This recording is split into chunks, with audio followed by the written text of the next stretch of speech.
ئێوە لە بینەرانی کوردستان 24 ئەمڕۆ میوانێکی دیکەمان هەیە لە ستودیۆی کوردستان 24 ئەویش بەڕێز مامۆستا مەلا فاتح شارستێنی مامۆستای یاینی. مامۆستا بەخێر بێن، سوپاس بۆم دەرفەتە.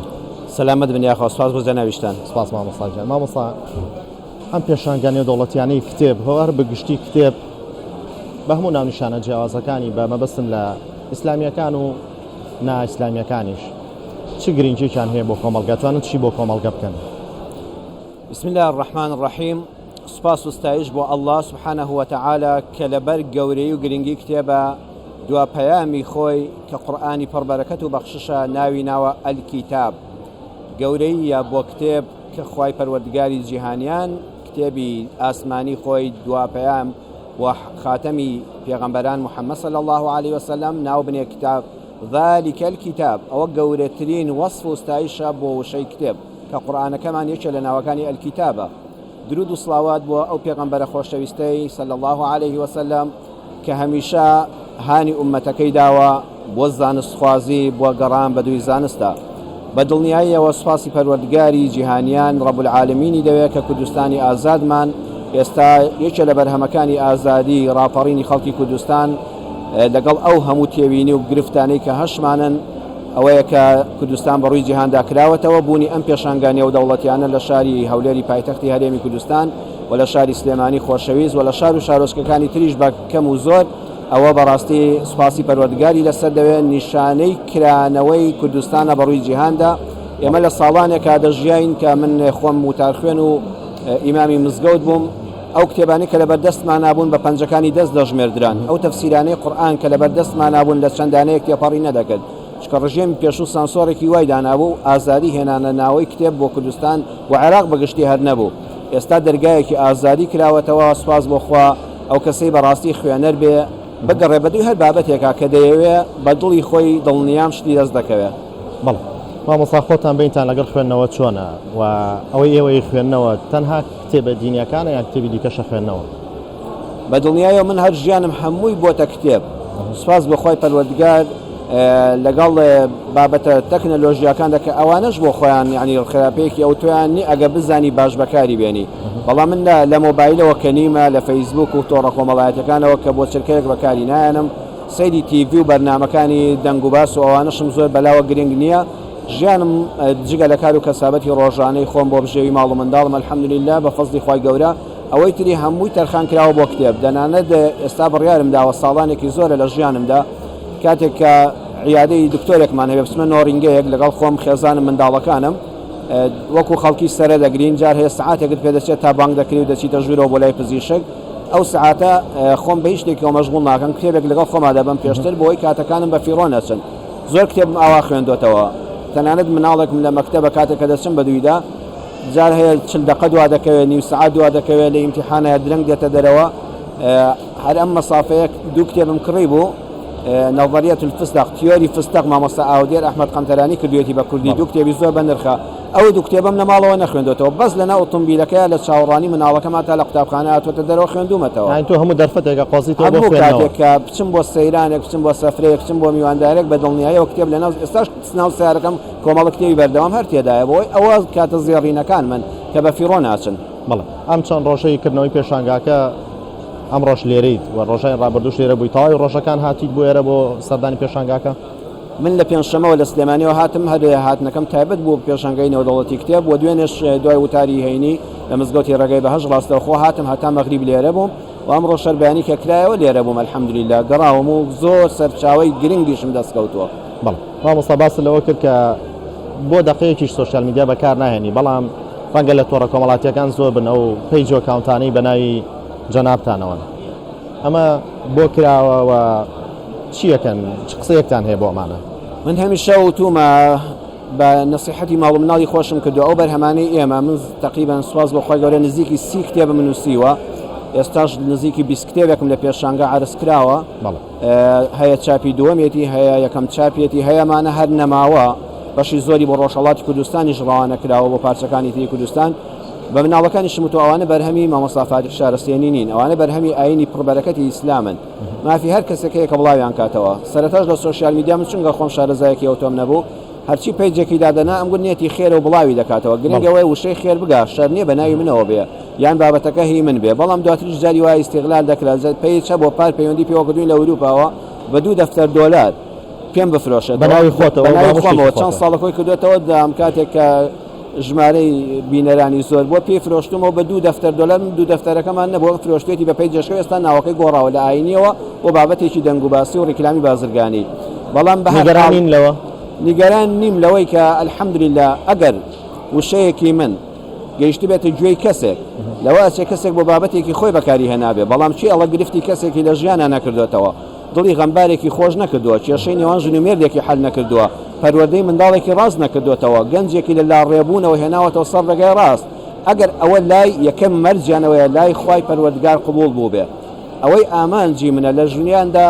شتەکانم خوای یەکەم جار قبولیان کە بۆ قیامەتم زەخیرە و توێشوو بێ جا ئەوە چێگەیاندوێتی لەم دنیادا بە ناوی منەوەیە بە ناوی منەوە نێ چێگەیاندوێتی ئەوە زۆر بیرم لێ نەکردێتەوە یەکەم قبولی لای خوای گەورە دووەم سودگەیاندنێک بە میلەتەکەی خۆم بەڵێ مامۆستا ئەرکی چییە کە وا بکات کۆمەڵگە زیاتر بخوێنێتەوە گەنج زیاتر بخوێنەوە و لەکوێ دەبێت دەستکەین بە خوێندنەوە زۆر باسەکرێت دەڵێن لە ڕەوزەکانەوە بێ دەست بکرێ بە خوێندنەوە مامۆستای بەڕێز پرسیارێکی زۆر جوان و گرنگە من واتیە دەگەم لە ئەزمموی ژیانی خۆم و خوێندنەوە و نووسینی خۆمەوە هەر لە کەسی خۆمەوە باوکو دایک ماڵ زۆر دەوری گرنگی هەیە من یەکەم جار کە شەیدای کتێب بووم لە باوکم کە مامۆستایەکی ئاینی بوو بیرم دێ لە پۆلی سێ ئیبتیدایی بووم ئەو کاتانەش زۆر لەبیر ناچێتەوە کتێبەکانی زۆر دەگمەن بوون یعنی زۆر بە دەگمەن مامۆستا شێخ محەممەدی خاڵ زانا و ئەدیب و نووسری بەناوبانگی جیهانی ئیسلام و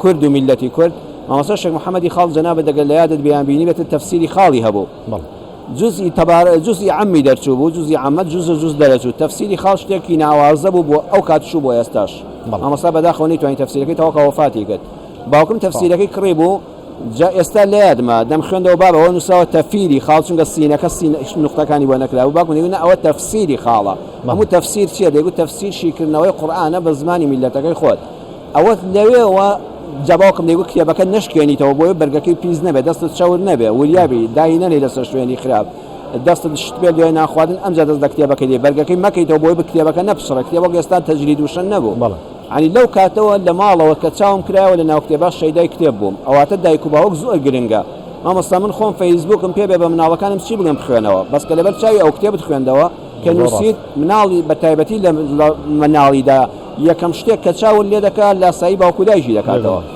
دووەمیان قوتابخانە لە ڕەوزەوە کە دەست پێ دەکات هەتا قوتابخانە مامۆستایانی قوتابخانە ئەرکێکی گەورەیان دەکەوێتە سەر شان خوێندنگاکان باوەڕتان بێ هەتا دەکاتە زانکۆش مامۆستا کاتێک کە من چەندین مامۆستام هەبووە لە قوتابخانە کە باسی کتێبیان کردو مامۆستای بەدینیش نەبوون یعنی پابند بە ئاینی ئیسلامەوە نەبوون باسی ڕۆمانەکانیان دەکرد بیر مەجارێکیان مامۆستایەکم باسی یعنی وەکو ئەمانەتێک لە ناو پۆلدا دەشترسا باسی ڕۆمانی ژانی گەلی ئیبراهیم ئەحمەدی کرد مامۆستا ئیبراهیم ئەحمەد ڕۆمانی ژانی گەل کتێبێکی قاچاق بوو جەنابیش دەزانی لە سەردەمی ڕژێمدا مامۆستا ئەوەندە بە تامەزرۆییەوە باسی پاڵەوانی چیرۆکەکەی دەکرد ڕۆمانەکە کە چۆ بە دوی مامان و هەتا هاتووە خێزان چی لێ بەسەر هاتووە من گەڕام لە سلێمانیدا کەسێک کە لە ژێر عەرەبانەدا کتێبی بەدزیەوە دەفرۆشت ئەو کتێبانی کە نامۆ بوون بە دەسەڵاتی ئەو وەختە وتم شتێکی ئاوا بوو منیش فەقی مزگەوت بووم دواتر کە بوومە فەقی لە خوێندکاریەوە وتی وەڵی لێت ئەمینم کە فەقی مزگەوتی و شتەکان بەدەستێکی ئەمین دەگا